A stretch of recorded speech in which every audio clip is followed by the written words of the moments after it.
Hey guys, welcome back. In last video, we have learned about text widgets in Flutter. Now we are going to understand how we can use button widgets in Flutter. So here in the body, I am removing this text widgets. Remember that. No need to use this now. In place of that, I am going to use button. So there are three types of buttons that we use in Flutter. First button is elevated. Elevated button. This button we have. Under this, we have on press and child. These two types of properties are by default that we have to pass. So here I am passing the anonymous function like this. Remember, this is the anonymous function, or we can say lambda function in Dart programming language. Here is the child which we have to pass. So in the button, I want to pass the text, and here I want to say elevated button. So this is the elevated button. If I press Ctrl S, automatically it will save and it will display this type of button. Remember, this is elevated button.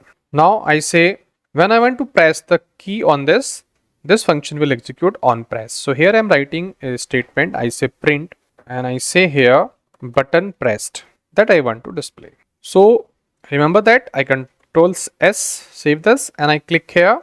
As I click, you will see that button press is coming here. Once again, if I click, then we have a button press.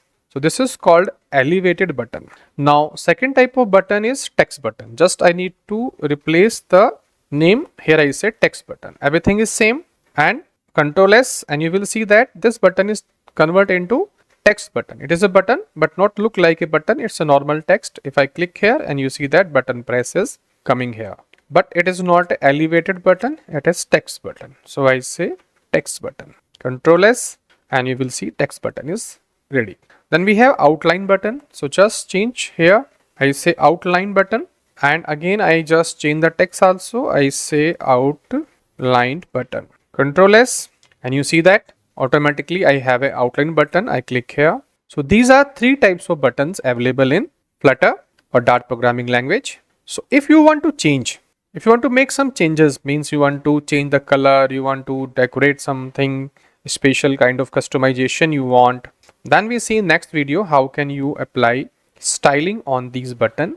That is special video going to be next. Then I want to explain you how to apply style to these buttons.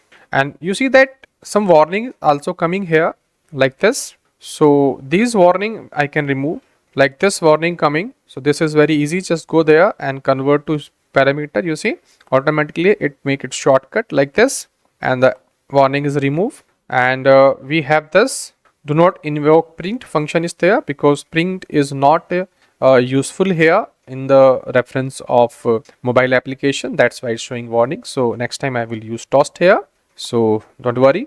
And this is coming because it's a final variable, and this value is not initialized, so it's showing that it should be dynamic. But if I make it dynamic, I have to remove this constant keyword from there. So it's okay as per my requirement. This is okay, no problem. So these warnings are okay. Now in next video, I will show you how to use styling in a button in Flutter. That's all here. Thank you for watching this video. If you like, please do subscribe.